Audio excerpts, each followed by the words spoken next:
Porque tem eu acho controle. que também o brasileiro, o ser humano, ele procura ter o recurso de tudo sem precisar de uma consulta, né? E aí vem uma pergunta aí pros dois. Desculpa o meu jeito de falar, mas eu sou assim. Minoxidil hoje é que nem bunda, todo mundo tem um na gaveta, né?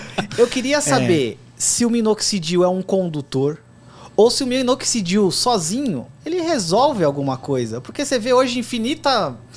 Meu, acho que deve ter minoxidil da WD-40 hoje. Deve ter de todo quanto é marca tem minoxidil. Então, funciona ou não? O minoxidil funciona, é um fármaco, é gerenciado por médicos, não pode ser prescrito por profissionais não médicos, né? Que fique bem claro isso. A indústria cosmética não pode vender minoxidil, isso é uma instrumentação da indústria farmacêutica. É ideal que as pessoas que façam uso com acompanhamento médico. Só que isso é um fármaco, uma droga, né? Um fármaco da década de 80, cara. E é cheio de efeito colateral. E que se não tiver um propósito e uma associação com outros fármacos, ele não tem sentido, porque ele, na verdade, é um vasodilatador. E você pode usar outro vasodilatador dentro do contexto da aromaterapia, da fitoterapia, que vai ser tão bom quanto, mas que não vai gerar efeito colateral nenhum. Tampouco a biodependência que o minoxidil gera. Uhum. Né? Porque o minoxidil, enquanto você estiver usando, o cabelo está crescendo. Se você parar de usar, o cabelo para de crescer. Ah, ele não mantém? Não, ele não mantém. Você dita um ritmo pro folículo por vasodilatação, e quando ele vasodilata, ele aumenta a circulação sanguínea periférica, ele melhora a irrigação, então ele funciona, ele faz o folículo trabalhar forçado, sempre muito irrigado. Então isso também gera um pouco do aumento da oleosidade, isso também gera um pouco de aumento da sensibilidade do couro cabeludo. E oleosidade também dá queda. Oleosidade dá uma... O minoxidil, quando manipulado, por exemplo, pelas farmácias de manipulação, existe a questão da solubilidade, da faixa de pH. Existe um jeito certo de fazer. Sim. E às vezes isso é uma coisa que não chega. Tem ativos que são passíveis de serem associados, outros não. Vou te dar um exemplo. É difícil você associar fator de crescimento com minoxidil. Porque o pH é diferente, a solubilidade é diferente e a estabilidade do meio não é a mesma. Então, como é que você vai colocar duas coisas que são de naturezas diferentes no mesmo meio? Não dá. Então, são caminhos diferentes. Uma vez eu usei um minoxidil, vou dar a receita do bolo. E aí você me corrige, e aí tenta analisar, vocês que são perito. Vinha minoxidil, acho que 5%, minoxidil, triclogena e HGF1. E álcool. O que diz isso aí, para quem... O HGF é um fator de crescimento, é growth factor, é fator de crescimento, né? O H diz qual tipo de fator, porque existem vários tipos.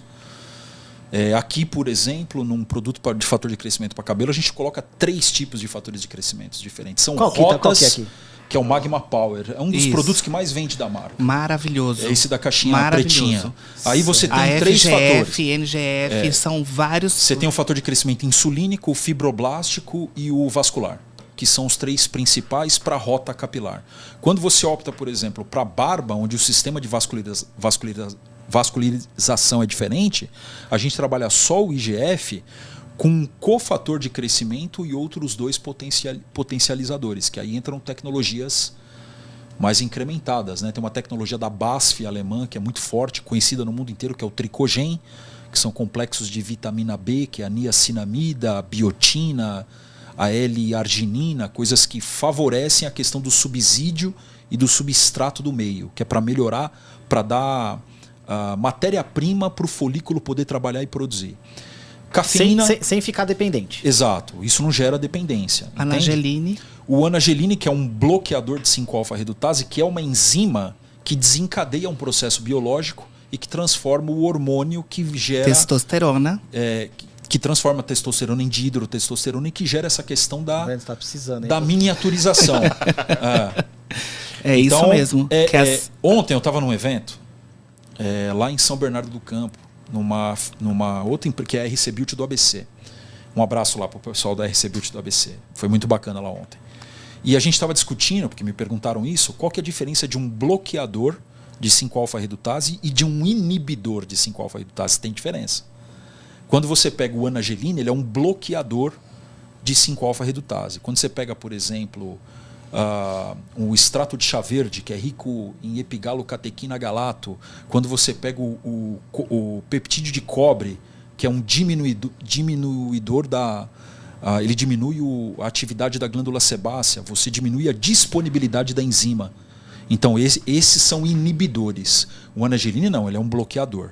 Qual que é a diferença de função? Tá filmando lá, ó, vou para a câmera lá, vou brincar com a Dani aqui para explicar.